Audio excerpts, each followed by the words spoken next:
이러한 상황은 계엄 때문만도 아니고 대통령 탄핵 때문만도 아닙니다.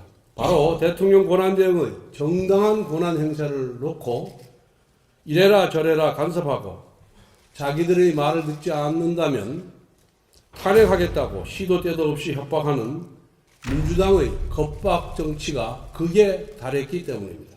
마치 이틀 안에 돈을 입금시키지 않으면 보복하겠다고 협박하는 조폭과 다름없는 행태입니다. 하지만 지금 민주당이 말하는 내란 극복은 헌정 질서를 파괴하겠다는 독재 정치의 슬로건에 다름없다 이렇게 생각합니다. 민주당이 권한대행을 이토록 압박하는 이유는 이재명 대표의 사법 리스크가 더 커지기 전에 본격화되기 이전에 조기 대선을 실시하겠다는 목적입니다. 이 총장 안에서의 대화를 몰래 녹음하고 그것을 바깥에 제공하는 것은 서로 간의 신뢰를 무너뜨리는 명백한 해당행위입니다. 존경하는 국민 여러분, 당원 동지 여러분, 국민의힘은 오늘 당의 재정비와 쇄신을 이끌 권영세 비상대책위원장 후보를 국민께 보고드립니다. 새로운 크리스마스 이브입니다.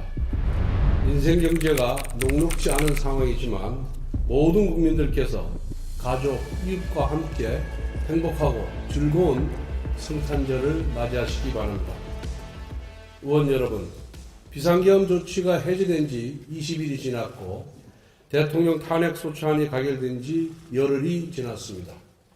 그런데 많은 국민들께서 전국 불안과 국정 혼란을 여전히 걱정하고 계십니다.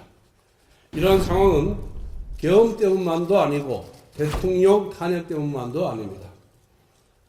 바로 대통령 권한대행의 정당한 권한 행사를 놓고 이래라 저래라 간섭하고 자기들의 말을 듣지 않는다면 탄핵하겠다고 시도 때도 없이 협박하는 민주당의 겁박 정치가 극에 달했기 때문입니다. 이틀 전 민주당의 박찬대 원내대표는 한덕수 권한대행이 오늘 24일까지 쌍특검법을 공표하지 않으면 책임을 묻겠다고 겁박을 했습니다. 드디어 오늘은 아침 회의에서 탄핵안을 발의하겠다고 공언을 했습니다. 자기들의 요구를 들어주지 않으면 탄핵을 하겠다는 협박입니다. 마치 이틀 안에 돈을 입금시키지 않으면 보복하겠다고 협박하는 조폭과 다름없는 행태입니다. 더군다나 야당은 한덕수 대행을 권한대행이 아닌 국무총리로서 탄핵하겠다고 합니다. 탄핵을 하는 이유는 권한대행으로서의 직무수행인데 탄핵의 공식 사유는 국무총리로서의 직무수행이라는 것입니다. 이런 말장난이 세상에 어디에 있겠습니까? 민주당은 입만 열면 내란 극복을 주장합니다. 하지만 지금 민주당이 말하는 내란 극복은 헌정 질서를 파괴하겠다는 독재 정치의 슬로건에 다름없다 이렇게 생각합니다. 민주당이 권한대행을 이토록 압박하는 이유는 이재명 대표의 사법 리스크가 더 커지기 전에 본격화되기 이전에 조기 대선을 실시하겠다는 목적입니다. 여러분, 저는 어제 필립 골드버그 주한미국 대사를 접견했습니다. 골드버그 대사는 한미 양국이 공유하는 이 목표, 가치를 한덕수 권한대행과 한국 정부가 앞으로도 우선적으로 추진하게 될 것이라고 말했습니다. 무슨 뜻이겠습니까? 현재 미국 정부가 한미동맹 외교 파트너로서 한덕수 권한대행 체제를 인정하고 있다는 것입니다.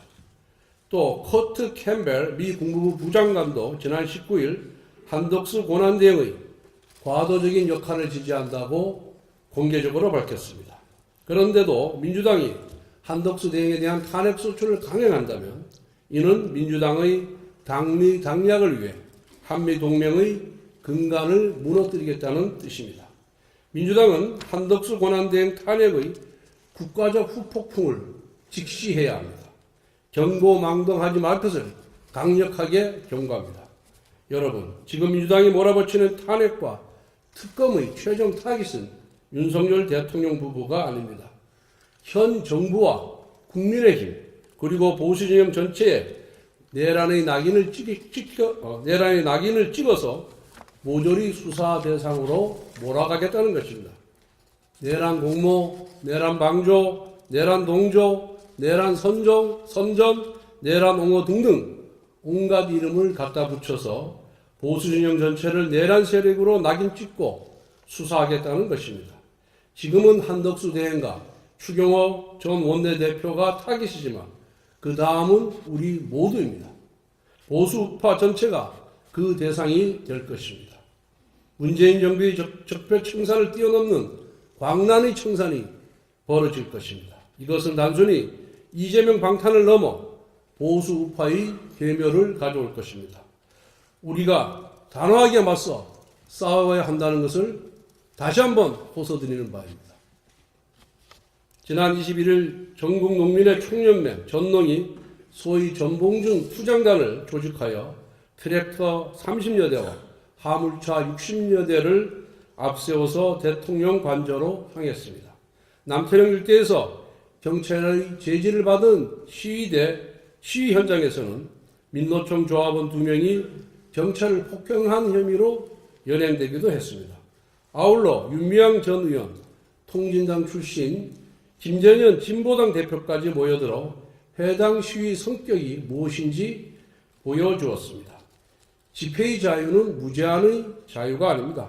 더욱이 지금처럼 트랙터로 시민 이동에 극심한 혼란을 야기하고 경찰 버스를 들어올리는 물리력을 행사하고 경찰을 폭행하며 시위 현장에서 음주까지 한다면 이는 시위가 아니라 난동입니다.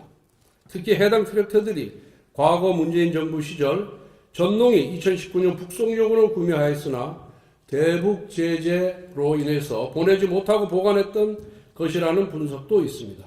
농사에는 쓰이지 않고 시위 현장에만 유독 등장하는 이 트랙터는 농기구입니까? 아니면 병장기입니까? 그리고 트랙터에는 대북 제재 해제라는 구호가 붙어 있었습니다. 이것은 농민의 요구입니까? 아니면 종북의 구호입니까? 혼란 속에서 더 큰 혼란을 만들어 보기 위한 악의적인 집단 행동에 불과했음을 자백한 셈입니다. 문제는 경찰 당국의 태도입니다. 야당 의원과 좌파 단체의 집단 요구에 트랙터 10대의 서울 진입을 허용했습니다. 치안기관이 법과 원칙이 아닌 저작거리 흥정을 당하듯 끌려다녔습니다. 이호영 경찰청장 직무대행은 본인의 직무를 직시해야 합니다. 이날 경찰이 열어준 것은 그저 길 하나가 아닌 혼란과 불법의 창궐입니다. 경찰의 존재 이유는 치안 유지입니다. 경찰은 특정 정치 세력의 눈치를 보지 말고 법과 원칙에 따라 엄정하게 대응할 것을 촉구합니다.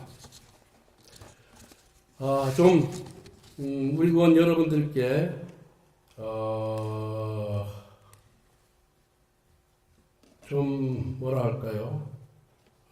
이런 말씀을 드리게 돼서 좀 마음은 아프지만 그래도 우리가 한 번 더 생각해 볼 필요가 있다고 생각해서 말씀드리겠습니다.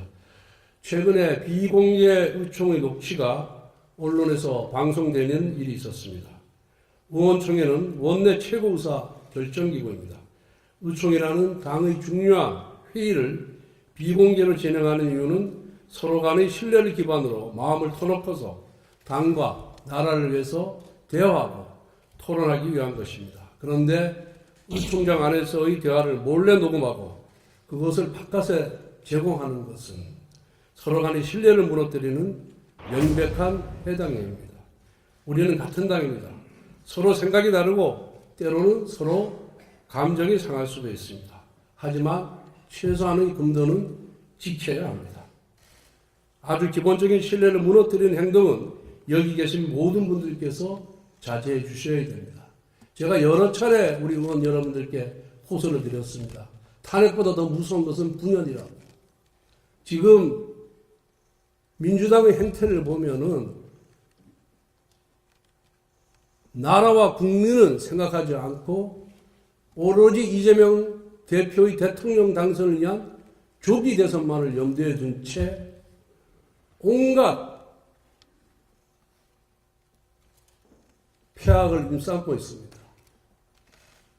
입법권을 나라를 위해서 사용하는 것이 아니라 국민을 위해서 쓰는 것이 아니라 오로지 이재명 대표 개인을 위해서 쓰고 있습니다. 이제 권한대행도 탄핵하겠다고 합니다. 이러한 시점에 저는 이 민주당의 파고가 그냥 폭풍우가 아닙니다. 저는 쓰나미처럼 더 밀려올 것이라고 생각합니다. 이럴 때일수록 우리 모두 하나가 되어야 됩니다. 우리가 정치를 하는 이유가 뭐겠습니까? 개인의 영달을 위해서 하는 거 아니지 않습니까? 미래의 대한민국, 미래의 국민들, 그리고 더 반듯하고 깨끗하고 그리고 서로 화합하고 통합하는 나라를 후손들에게 물려주기 위해서 정치하는 것 아니겠습니까? 지금부터는 서로 간의 감정을 조금씩 누그러뜨리고 자제하고 무엇이 나라를 위한 것이고 무엇이 국민을 위한 것인지만 생각해 주시면서 하나가 되기를 다시 한번 간곡하게 호소드리겠습니다. 마지막으로 비대위원장 선임과 관련돼서 말씀드리도록 하겠습니다. 원내에 할 것 없이 훌륭한 분들이 많이 계십니다. 지금 매우 엄중한 상황이고 오늘 어떤 분을 비대위원장으로 선택하더라도 그 자리는 헌신과 희생의 자리이지 영광의 자리가 아니라는 것을 여러분들 잘 알고 계실 겁니다. 당 외부에서 모셔와야 된다는 의견, 초선으로 모셔와야 된다는 의견, 또 재선으로 모셔와야 된다는 의견, 여러 가지 의견을 많이 들었습니다. 저도 사람 결정하는 일만큼 어려운 일이 없더라고요. 그래서 많은 고민도 했지만은 그래도 우리 의원님들께서 원내로 하자, 그리고 다선 중진으로 하자라는 것이 다수의 의견이었기 때문에 원내대표로서 의원님 여러분들의 의견을 우선 경청하고 듣는 것이 원칙이라 생각해서 중진으로 모셔온다는 데에서 얘기를 했습니다. 또 많은 의원들이 저기 와서 지금 이 어려운 시기에 원내대표가 비대위원장을 겸임해라. 그것이 완보수로 나가고 또 의사결정을 일사불란하게 하는데 도움이 된다는 말씀을 했는데 제 지론은 권력은 나눠야 된다. 고난은 나눠야 된다는 것이 제 지론입니다. 그래야 책임도 함께 나눠줄 수 있다. 이런 생각을 해서 그건 처음부터 고려를 하지 않았습니다. 그래서 지금부터 비대위원장 발표하도록 하겠습니다. 존경하는 국민 여러분, 당원 동지 여러분, 국민의힘은 오늘 당의 재정비와 쇄신을 이끌 권영세 비상대책위원장 후보를 국민께 보고드립니다.